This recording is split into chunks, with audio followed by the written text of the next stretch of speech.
Was that the greatest Bathurst 1000 of all time? 4 cars fighting in the wet, chaos at the mountain, Ford finally breaking through. And yes, we've got opinions. Welcome back to the Valve Bounce podcast. I'm Steve, and what a race that was.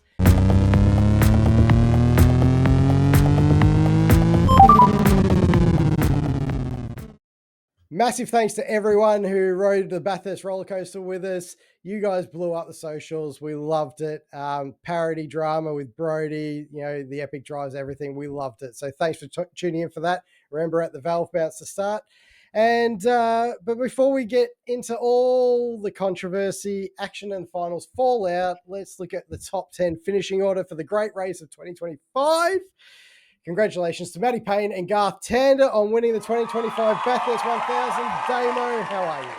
Woo! Yeah, baby. Yes. I am good, thank you, mate. It's an amazing Bathurst. What an amazing bloody Bathurst that was. It was looking a bit ominous at some points at the start and through the weekend, but mate, definitely in my top 3, maybe even my greatest Bathurst ever, even after we've just recorded our favourite greatest Bathurst.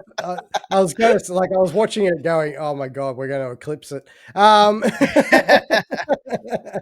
it was an epic drive by a lot of people and some failed drives by others. But let's quickly run through the order, the top 10 finishing positions. So we had Matthew Payne and Garth Tander winning the 2025 Bathurst 1000 from 18th on the grid, I'll just add. Wow. Yeah. Huge. Wow. Team 18, David Reynolds, Lee Holsworth, the old school crew. The old boys, they did excellent, and they started 15th, so they were in the same boat, messy part of the pack. And the same with our other runner-up who crossed the line first. It's the Premier Racing duo of James Golding and David Russell. Well done to all top 3 because they drove exceptionally well.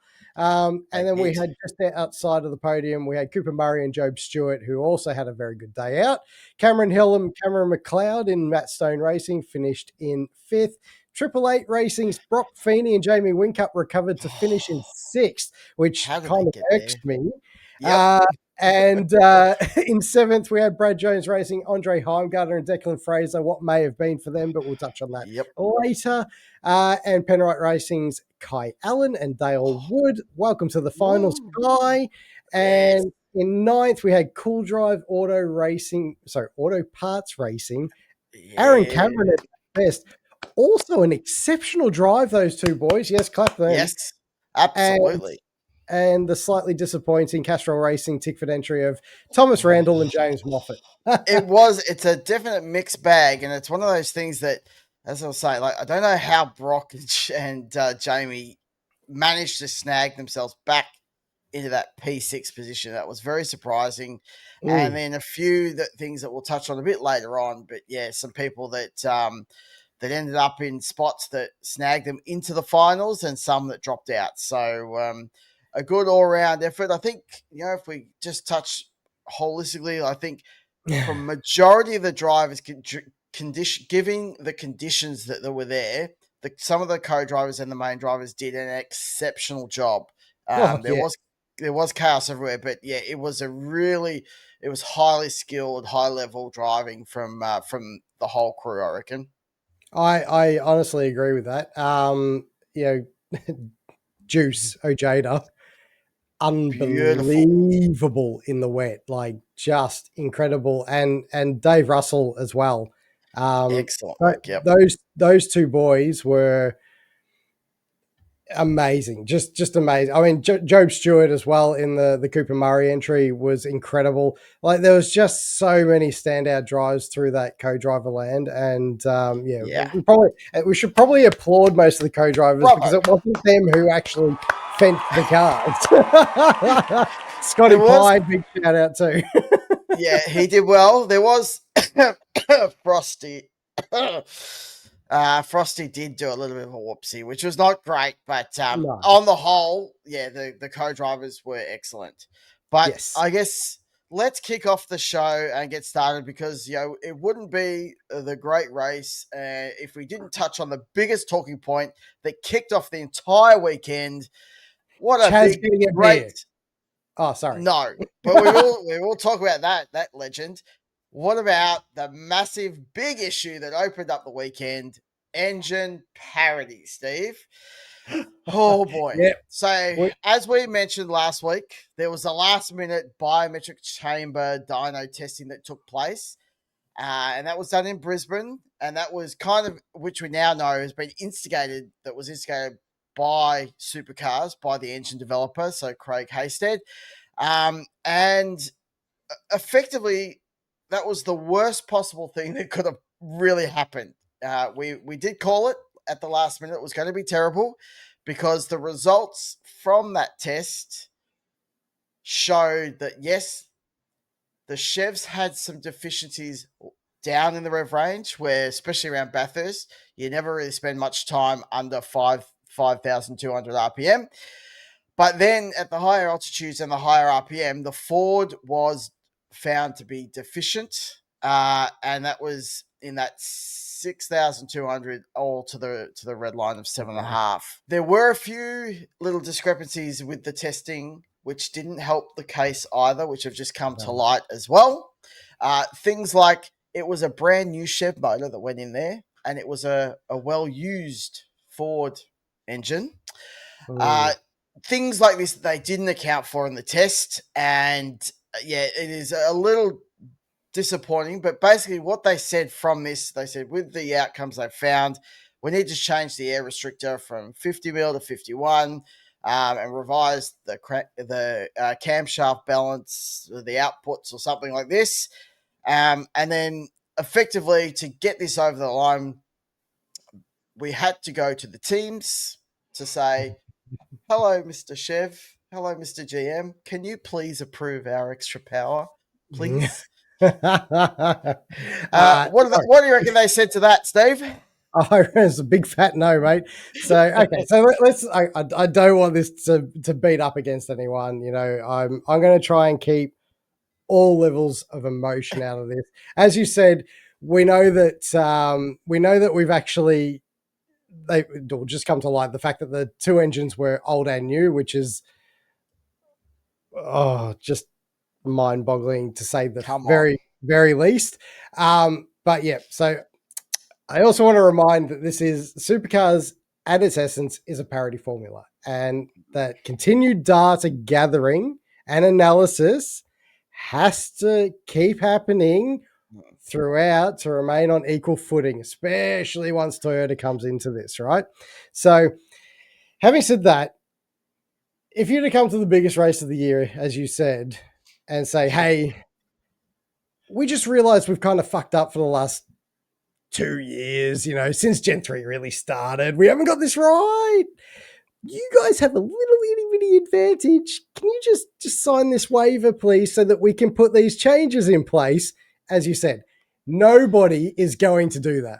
Not one. Not if it was the other way around. Not if it was Toyota. Like, it's just not happening.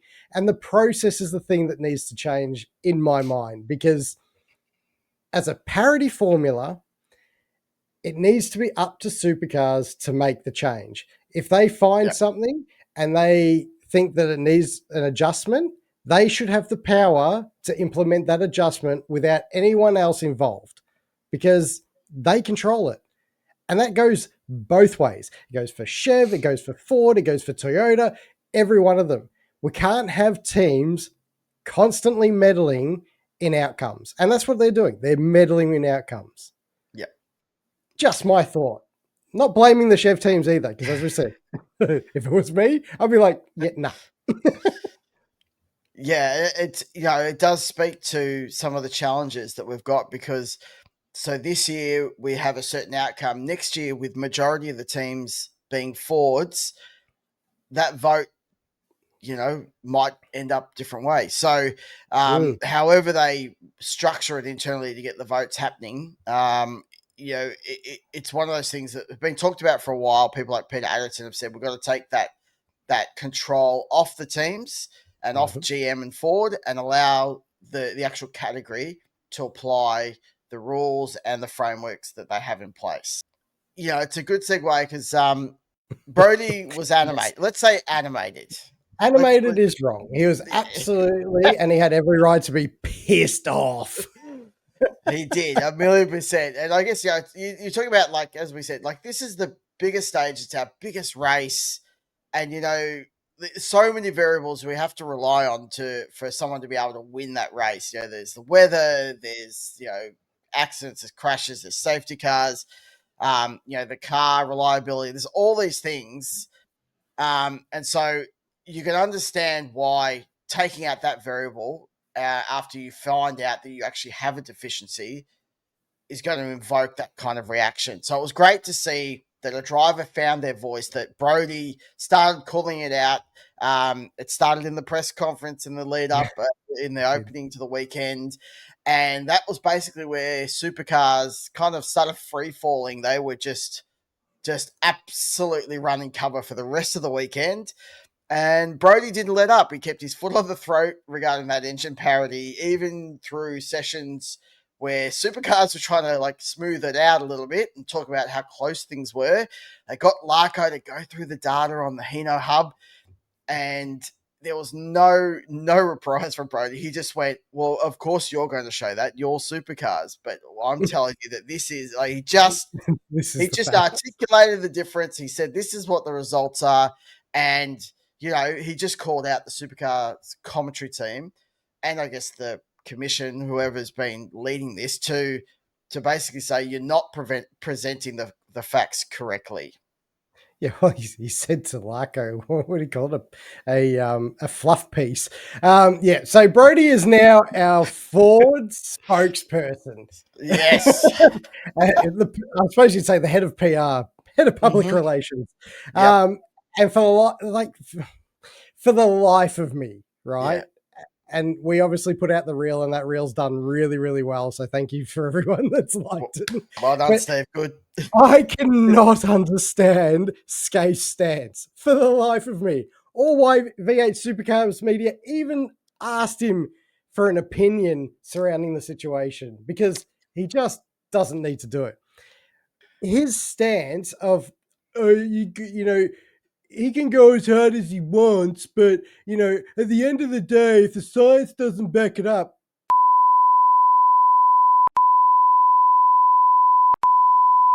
there's literally a report.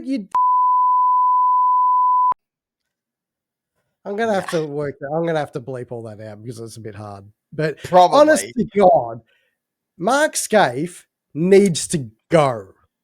He is an absolute cancer to this category.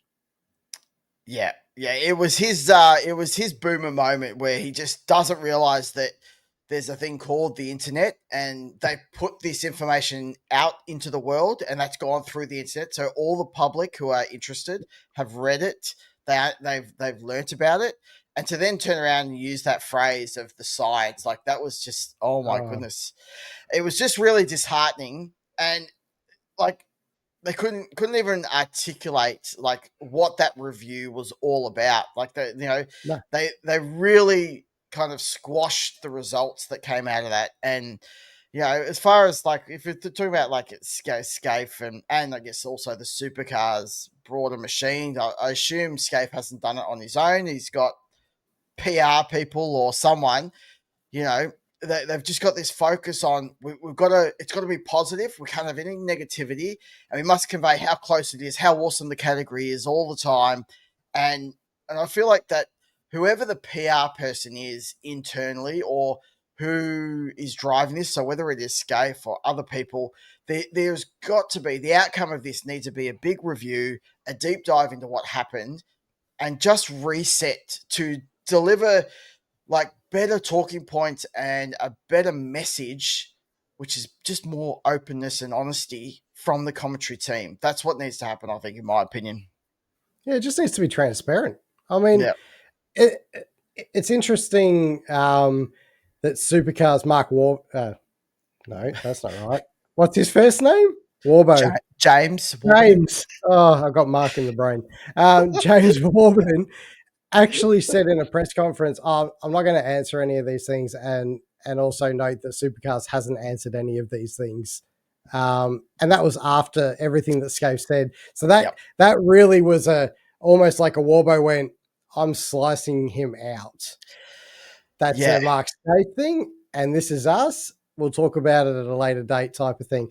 Smart move by James, because I wouldn't want anything to do with Scaife either. Yeah, but yet he allowed it to happen still, right? So Yeah, that's why I posed that question of like, was it Scaife or was it someone? Because if he's further. making those Yeah. decisions, I'm hoping, as I say, they can address that because yeah, it's got to change. He's got to go. There is just no question in our minds, and from majority of the people that have been communicating, commenting Mm. on our stuff, there aren't that many people that like him. They just think he's doing a bad job. Yeah, It's because just at time. the and the unfortunate part is that they've now dragged Larko into that as well. Yeah, So it's not just Scaife now. Like Larko's been blanketed. tarnished. Don't know who is pushing this agenda or narrative, but it's got to change. It just has to change. It's old hat news almost, and pretending that everything's okay when it's not. We're a parity formula. It's going to constantly change. These cars are going to go into a wind tunnel at the end of the year. They're going to get completely. I actually believe they will get completely changed, Yeah, because the way the Camaros can drag up to the back of a Mustang. Even Brown said it. He's yeah, like, "Oh yeah, I was fine side by side." Coming from the back, no problem, yep, mate. I just breeze up and breeze past. yep, That can't happen. You know, if one can do it, then the other should be able to do it. And at this stage, it's only the Camaro that can actually do that. So, yeah. yep. Anyway, let's move on, because I might go even Yes. further into a rant than I already have. And I said I was going to keep the Woosah. emotion out of it, and it did not work. So let's get on to some real positives. We had one Yeah. of the all-time greatest qualifying sessions, I feel. The entire session was incredible, with the main drivers throwing absolute haymakers left, right, and center, Oh, in an effort to claim pole position. I honestly thoroughly enjoyed that quali session. How did you see it? mate, Bathurst qualifying is always so special to watch. The excitement builds throughout the session. But how good was it? Just like some of those little surprises, some of the shock failures, like people like he didn't get his lap in, he's made a mistake, and like it was one for the ages. And I guess it was just amazing that competition, especially at the top end, like Brody and Feeney and Brock Feeney.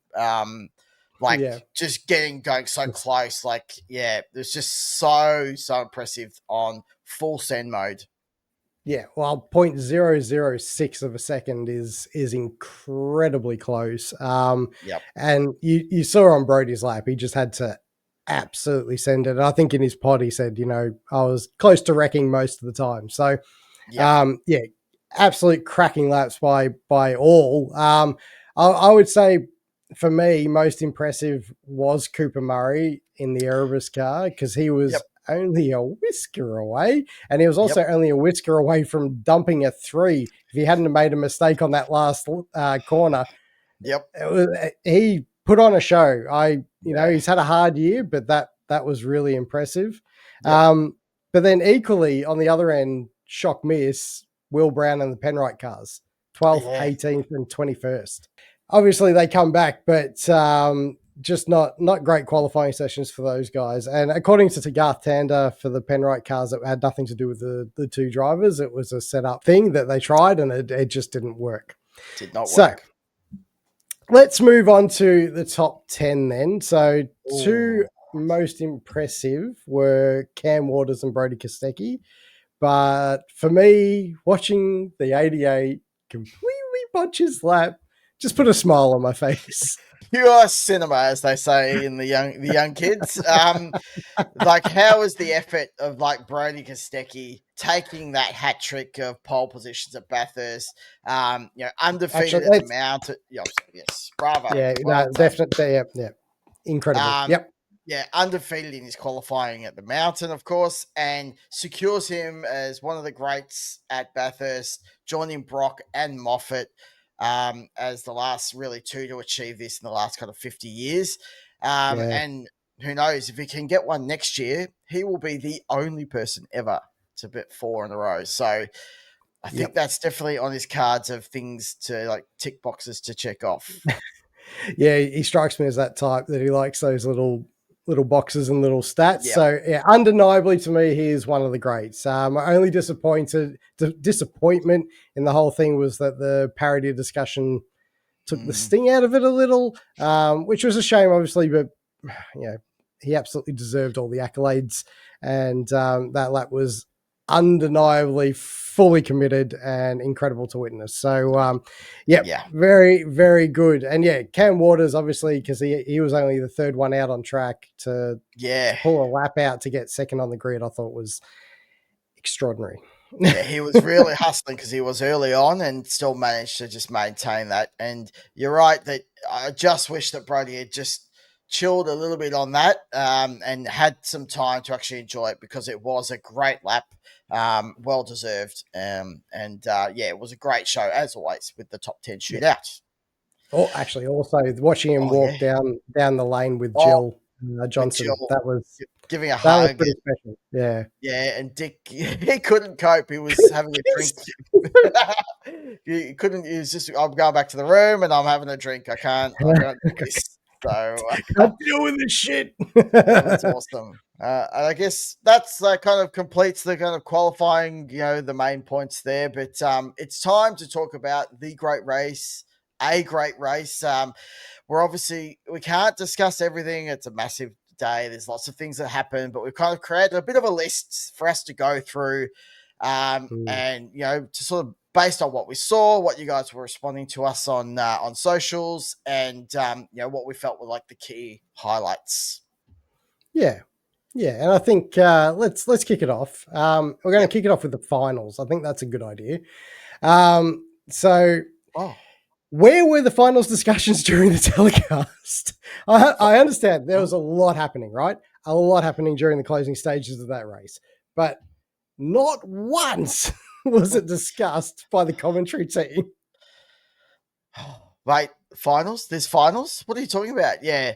I mean, like the closest we got, they did manage to, I think the team behind kept spitting up the box only a couple of times. So it was the closest we got to kind of any discussion. It was basically Crompo, banging on, as the commentary team does, about Brock Feeney's championship lead after he binned it, and like it was just totally and completely irrelevant to what was going on. It's like do they even? Well, I won't ask whether they do any freaking prep for this, because we know they don't. It shows how stale they have become, because like those two just went into their autopilot mode and they just didn't break from the normal Bathurst talking points. It was the same thing all the time that we've heard. They really just segmented it and couldn't break into that to keep us involved and inspired about the stories that were happening around that 10. I mean, it was great that they crossed to Lee Diffie, because I feel like let's bring Lee Diffie back, please. Can we? That's all Petition, I'm going to say. Lee Diffie, please come back, Lee Diffie. No, he's doing a tremendous job in NASCAR. I don't think they're going to want to give him up. I don't think he'll want to either. Yeah. Oh yeah, no, definitely not, because it'll be small pond over here. No, it was 100% failed in my book. We're in finals now, right? Bathurst is done. Finals start now. The top 10 is set for Gold Coast, and they've missed arguably the biggest opportunity to tell the biggest viewership that they've had all year all about it and who's in it. And it's completely missed. Like this, you have this one chance where you have 5 million people in and out throughout the day, and you're not mentioning it. Like, just, when you watch the NASCAR stuff, they're constantly, they've got graphics showing where they are and what's happening. Like, we didn't have any of that. Like, Supercars, just an opportunity missed. It was a disaster. Yeah. I mean, you think about those viewership numbers, which we'll touch on later, but like the stories they could have created coming in, there wasn't even really any lead-in stories or lead-up stories about making the 10 and what it means for them on the weekend.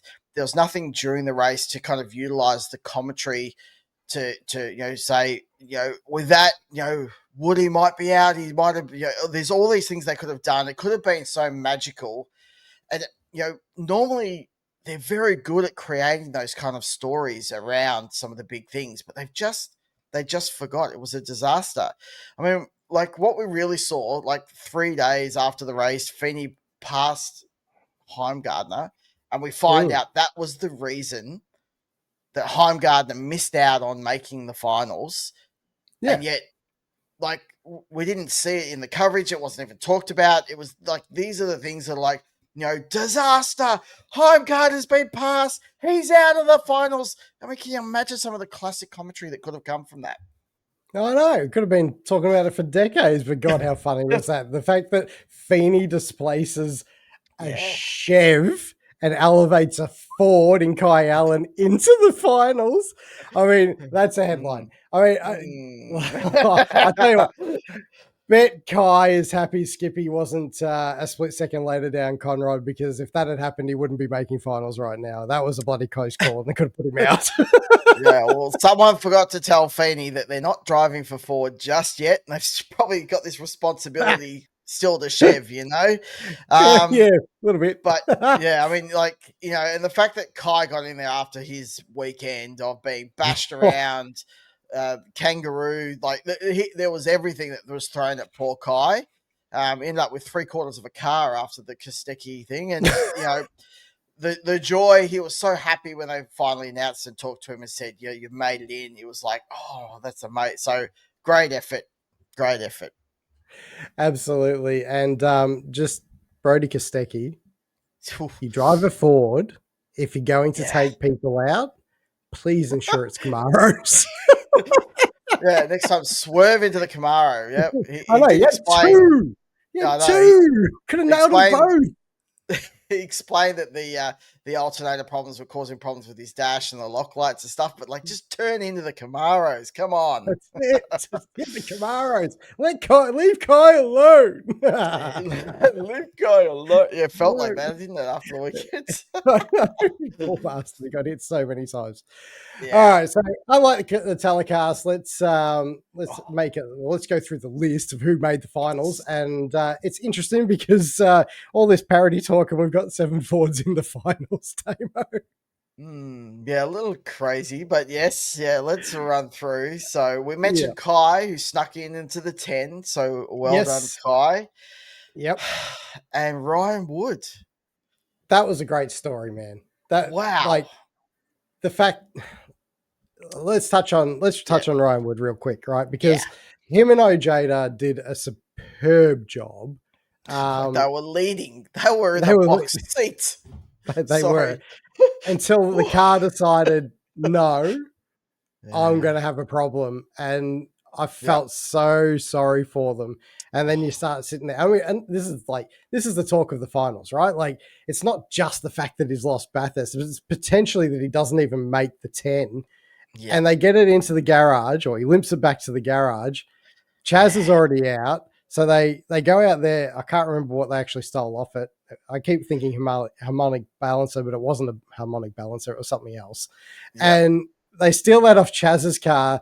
They don't know if it's going to fix it, but they literally put it on Woody's, crank it, and the moment that thing lights up, everyone is just pumped.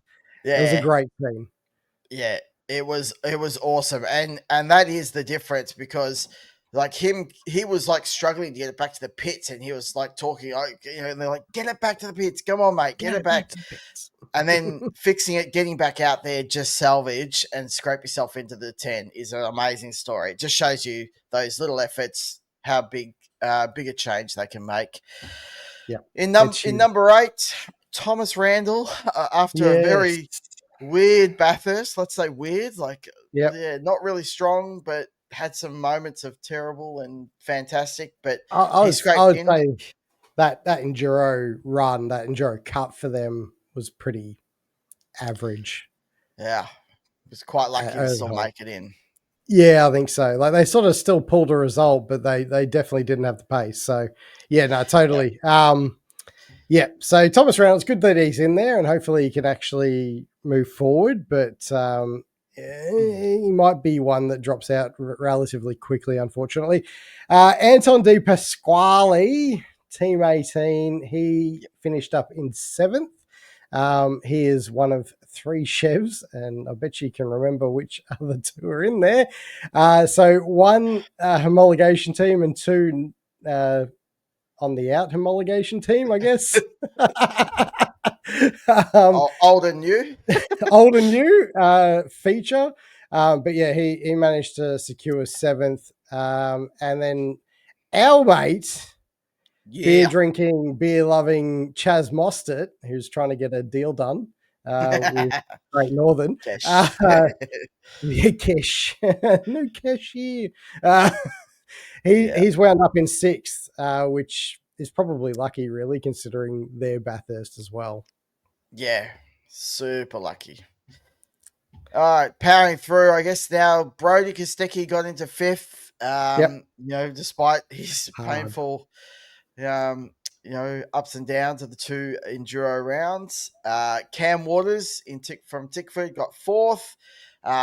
Then we get into Will Brown, so the second of the 3 Chevs that made it in.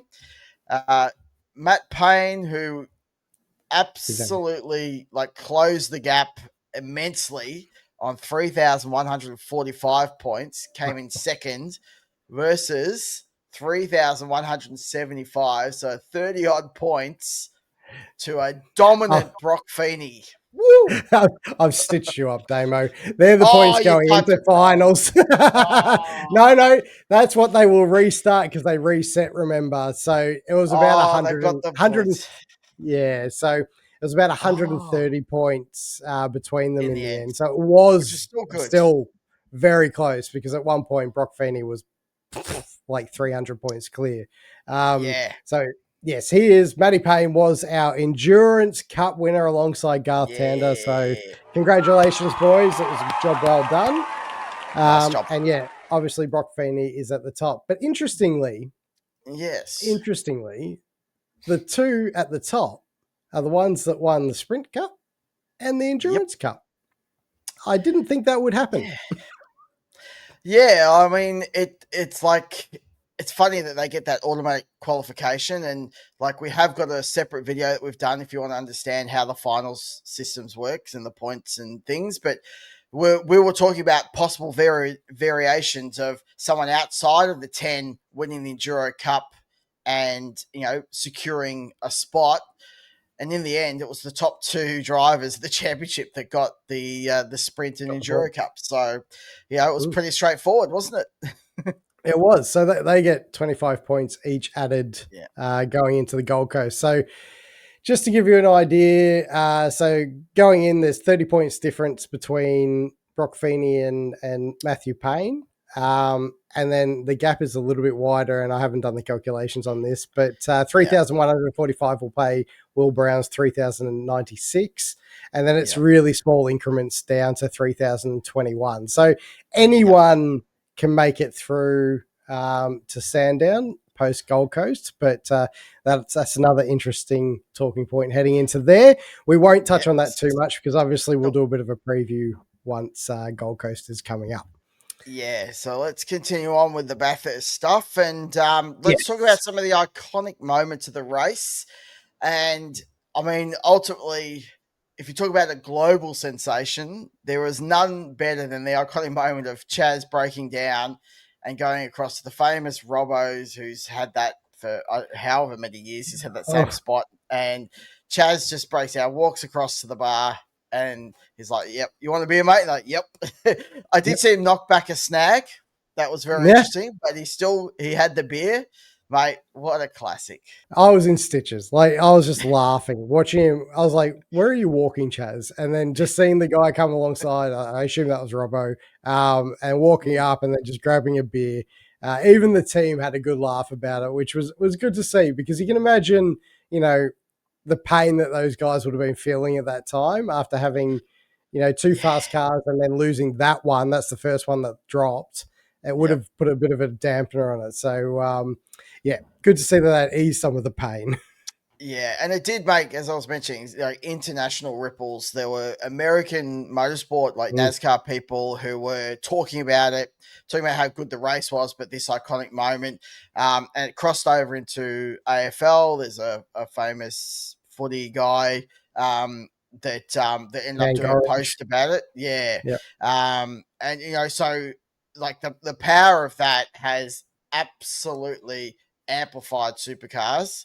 So it was just amazing, Yeah, exactly. I mean, we've already touched on this as well, but probably yeah, strangely the second most iconic moment was the fact that Woody got back into that race yeah, after the fact. So, yeah, absolutely loved it. But yeah, also based on what you said before, there was a Max Verstappen fan page that also was commenting on X about how good yep, this bloody race is and all that. And it reached far and wide. It was. All right. So you've got one last point, Damo, that I think is yeah. primarily yours because you wanted to tee off on this one.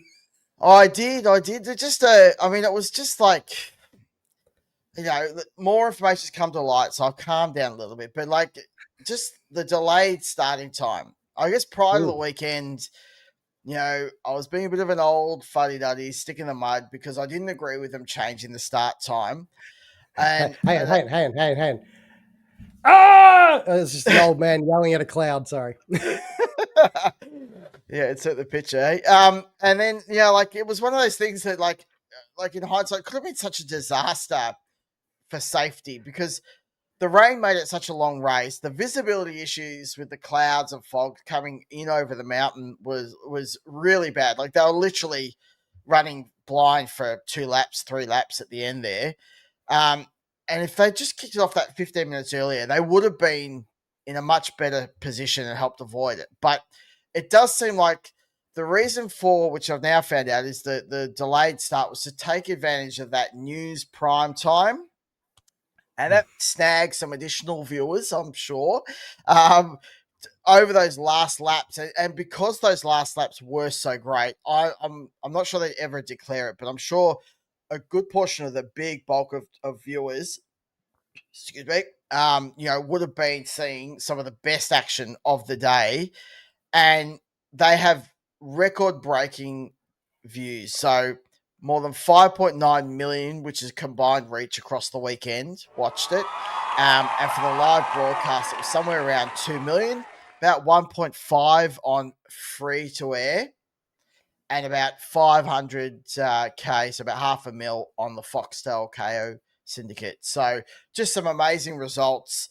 Yeah, that they obviously were premeditated with that, crossover into the news prime time, and clearly it's worked because they got the numbers. Yeah, incredible results indeed. And underlines what we were saying just before about it being a big miss opportunity to talk about finals and the rest of the series. Yeah. So Yes.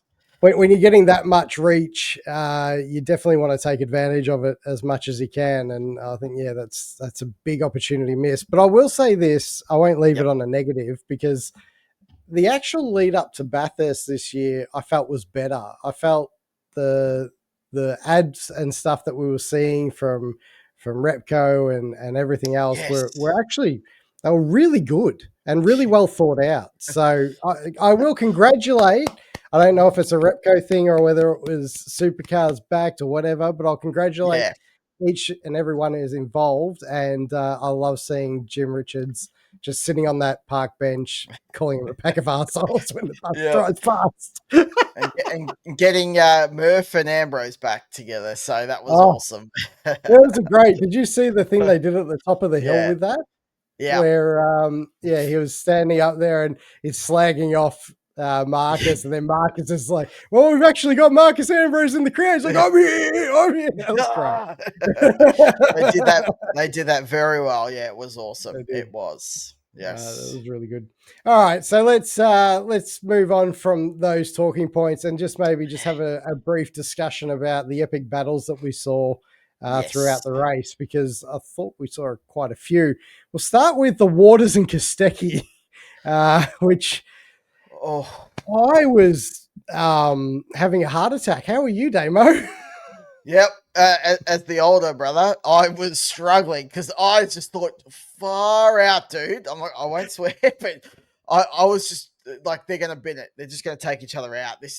What are you doing, boys? But man, it was some epic driving. It was incredible. Like, obviously, it started with Brody falling off the track at the chase, and then Yep. obviously Cam got ahead of him. And there was some ultra aggressive moves down the front straight where I was like, oh. And then, just the regular run up mountain straight wasn't that crazy. But we get to the cutting, and bloody Kostecki just goes, oh, I'll just go around the outside. And I'm like, no, I've got 94 in my head. It's the Yeah. Scaife Perkins thing, and they're sliding and they're side by side. I'm like, don't take each other out. That was Yes. chaos, but well driven by both boys. Yep. Unfortunately, undone for Brody when he went and killed Kai. Yeah, we just teared into the back of that car. Yes. Wager, which one Oh, yeah. gets a bigger run? The side by side between Cam and him, or him nailing Kai? Yeah, we know which one's going to happen. There's going to be some soundtrack. Boom! Here comes the. Yes. Very true. Very true. And what about that moment early on in the race where Tander and Lowndes and I think in the car, it wasn't Golding, I think it was Russell. Okay, yeah. And they come down that front straight, and Russell's pushing Tander across, and there's Lowndes with his nose up, and you see Tander just go, like this. Oh, It mate. was like, the amount of the kind of epic battles that happened, and it was more of a low key one, but it going into the corner, it was going to happen. Something was going to happen. The fact that they pretty much came unscathed out of that was a miracle. Unbelievable, I would say. Unbelievable. I thought for sure Tander was in the fence. I was like, day done, it's over. Lowndes has binned us again. And then, then moving on from that one, there was Murray and Payne in the wet. Now, I want to say this. I'm very glad that Payne had the balls to do this, because when I rewind to 2012, when we had Reynolds behind Whincup and he never took a shot. Yeah. I am so glad that Matty went, I'm going to give this a crack. However, when he went to the outside, I screamed at the television, why are you going to the outside? I was raging on a different thing, and I guess this and the next little incident we'll talk about, where Cooper Murray was balls to the wall, did a great job all weekend, but bro, just learn to give some space to people, because he effectively sent Matty, and it would have been the normal thing to do would have been to roll out to let him go, and Payne didn't, and I just thought, oh, this is seconds from disaster, and then just managed to keep it together some way, somehow, and then continued on. It was amazing. I know, like, obviously he overshot, but the fact that he tidied it up enough to just get through it and not get beached or get into real strife was unbelievable. You're right. Murray was borderline on a couple of things, and I guess we'll move on from that one to the next altercation, which was actually Murray and Golding in the run home having a ding dong battle, and Golding, like, I sent you guys in the WhatsApp group, basically Golding's going to do a Golding. That was your words, yes.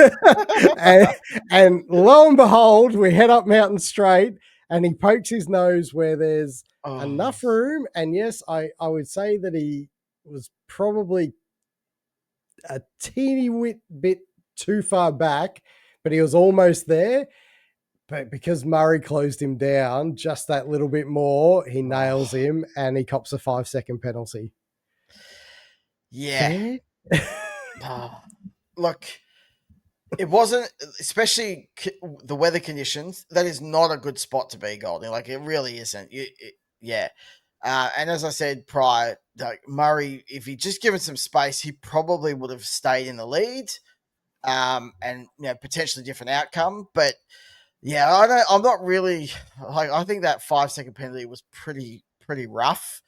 Um, Mm. but I guess if you think about it, ultimately he had just a whisker of his nose, and that's not really enough to really constitute. So I think based on what had happened, fair enough. Give him the 5 seconds.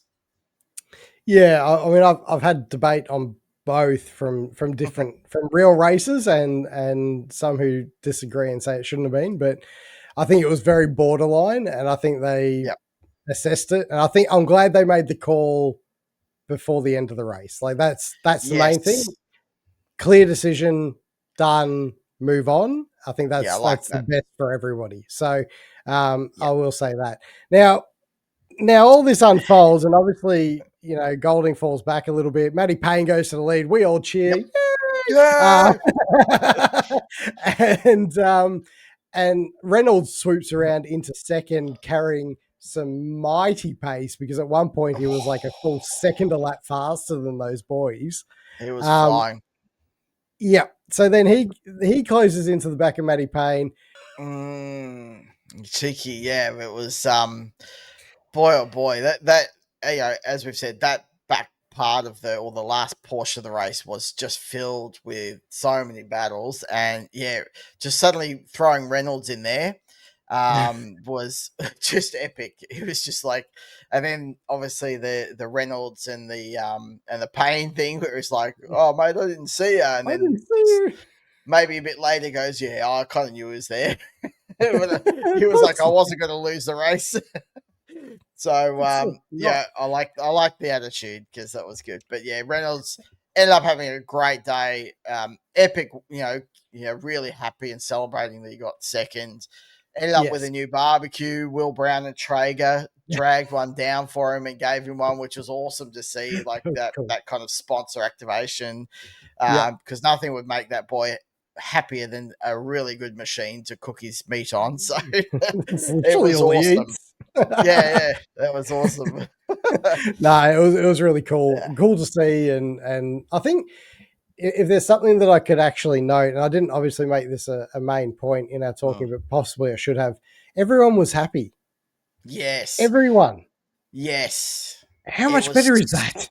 so positive. It was the ambiance, the environment, Mhm. everything was really, really positive. It was great to see, and it made me feel like I just watched the greatest race, and everyone was really stoked to be where they were, and yeah, it was awesome.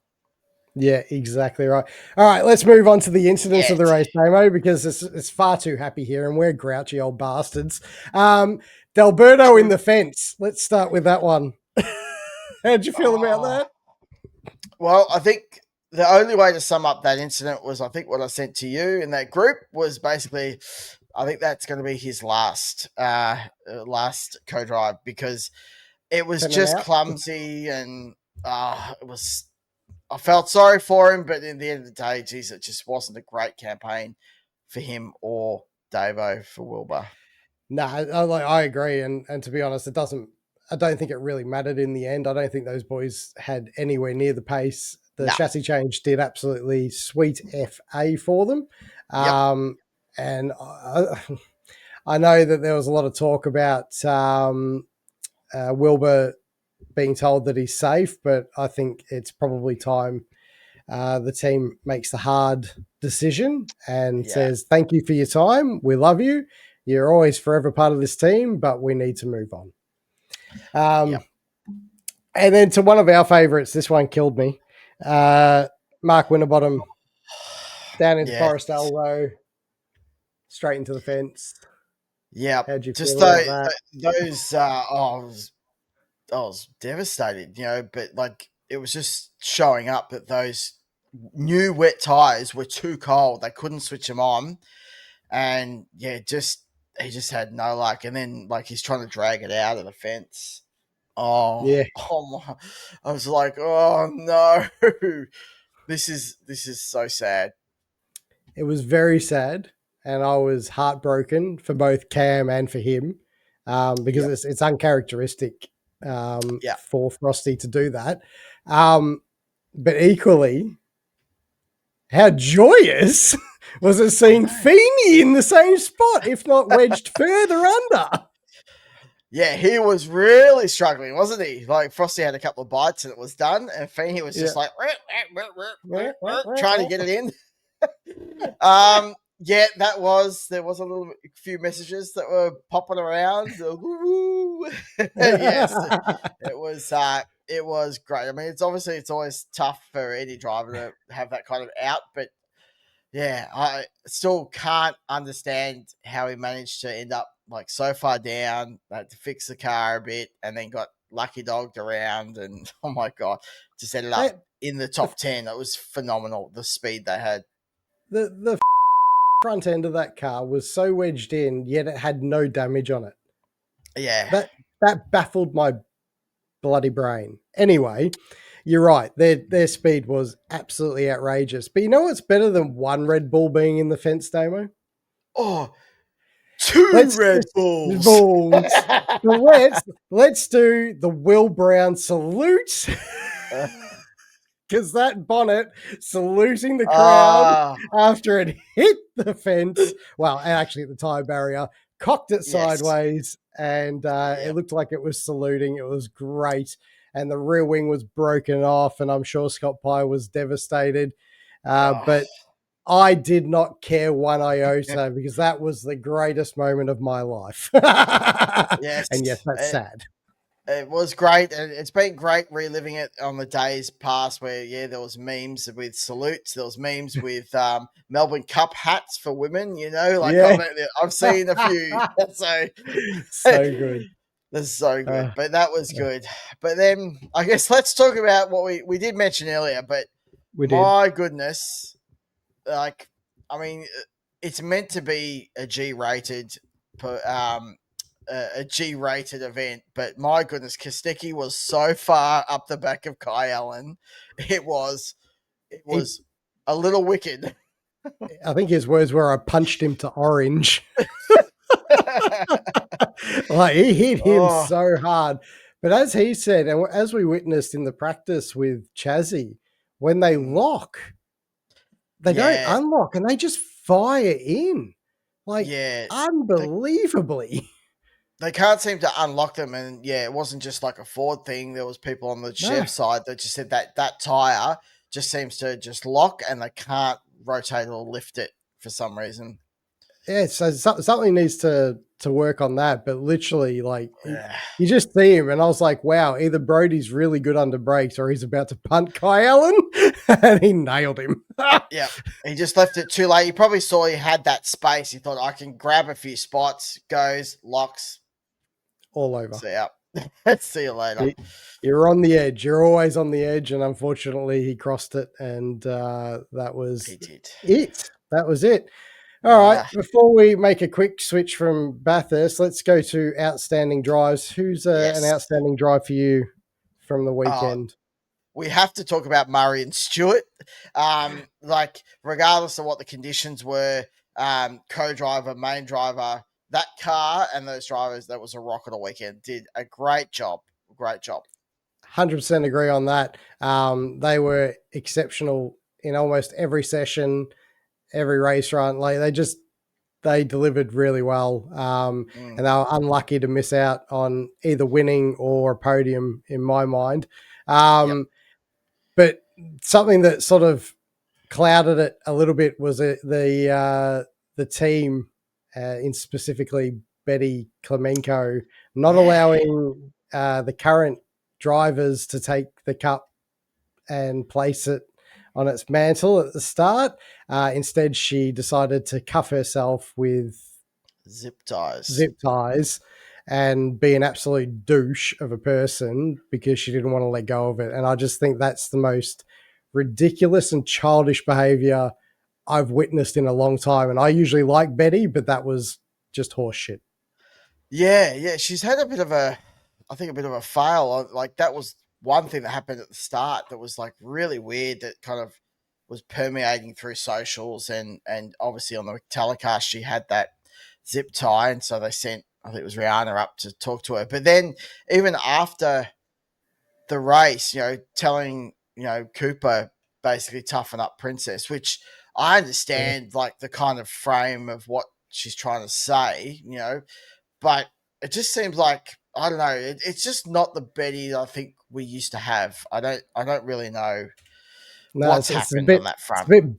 bit bazified, if you Oh, ask me. But anyway, moving on to womp womp. more greener pastures. Yes, Aaron Cameron, Zach Best finished ninth, but yes, I reckon they are close to being men of the match, because that car is no right being in the top 10. And at the time, it was close to sort of being around the top 5. And they both drove impeccably well. And I was really impressed with yep. Zach. He had speed. He brought the car back. Like, I just thought both of them had impeccable drives.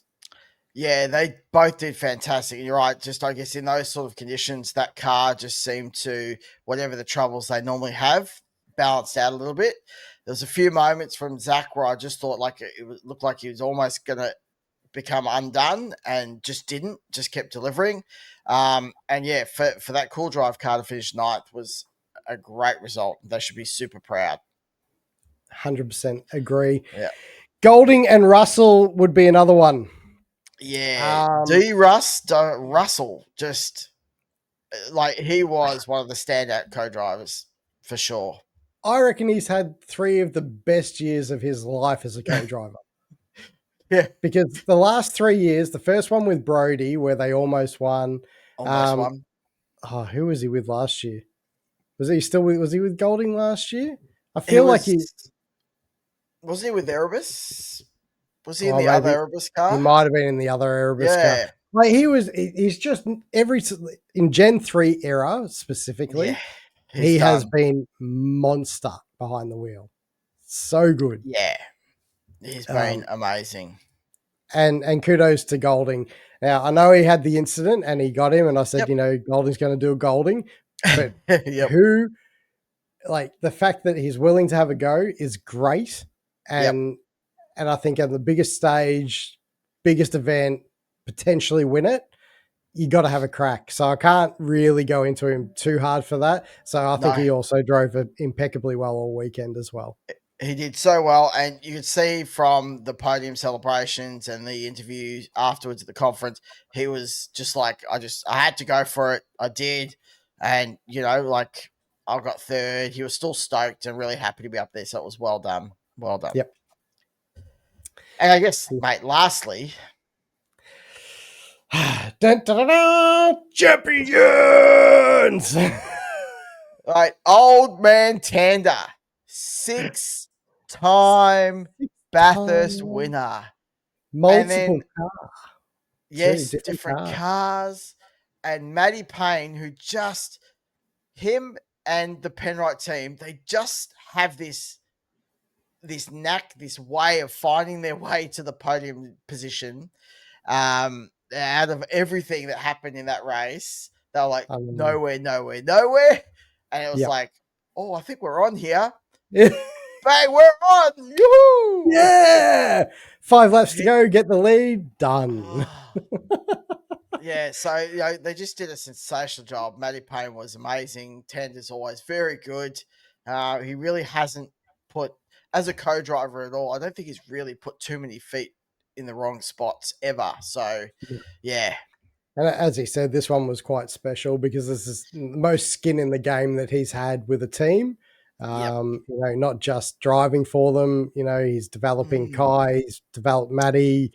And I think it was quite special for him to get this one over the line. And I know there's strong rumor that there's a shake-up in the commentary team and that he's possibly not driving next year, but I honestly feel like he should still be driving because he's still got the pace. He's incredibly smart behind the wheel of a race car.